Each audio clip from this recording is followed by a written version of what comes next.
Hybrid bison এই দানবের মতো দেখতে প্রাণীকে দুটি আলাদা প্রাণীর সমন্বয়ে তৈরি করা হয়েছে। এটা শুধু ইউরোপ মহাদেশেই দেখতে পাওয়া যায় এবং এটার ওজন 1 টনের থেকেও বেশি। এটা 10 ফুট চওড়া এবং 7 ফুট লম্বা হয়ে থাকে। এটাকে প্রথমবার 20 শতকের শুরুর দিকে তৈরি করা হয়েছিল। এটার শরীরে 2 প্রজাতির বৈশিষ্ট্য লক্ষ্য করা যায়। যদি আপনি এটাকে দেখতে চান তো আপনার ইউরোপের কোকাক্স ন্যাশনাল পার্কে যেতে হবে।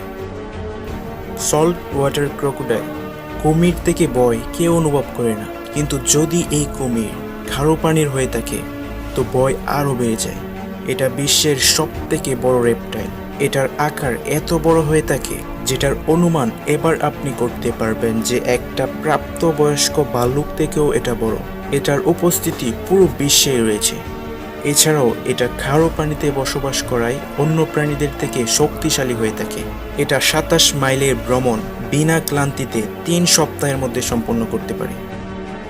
কমোডো ড্রাগন বিশ্বের সবথেকে বড় টিকটিকিকে কমোডো ড্রাগন নামে নামকরণ করা হয়েছে।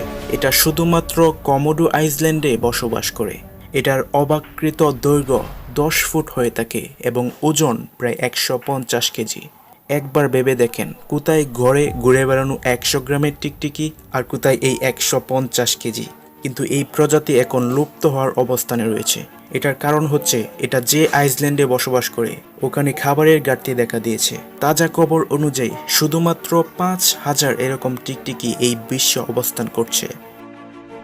হোয়েল শার্ক গভীর সমুদ্রে এই দানবের মতো শার্ক দেখতে পাওয়া যায়।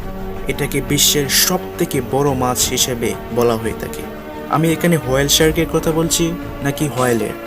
একটি পরিপূর্ণ হোয়েল শার্ক এর দৈর্ঘ্য 50 ফুট হয়ে থাকে, কেননা এটা গভীর সমুদ্রে পাওয়া যায়, যার কারণে এটা সম্পর্কে বেশি কিছু তথ্য জানা যায় না। এটার ওজন প্রায় 20 টন হয়ে থাকে। ভালো বিষয়টি হচ্ছে এটা মানুষের জন্য বিপজ্জনক নয়।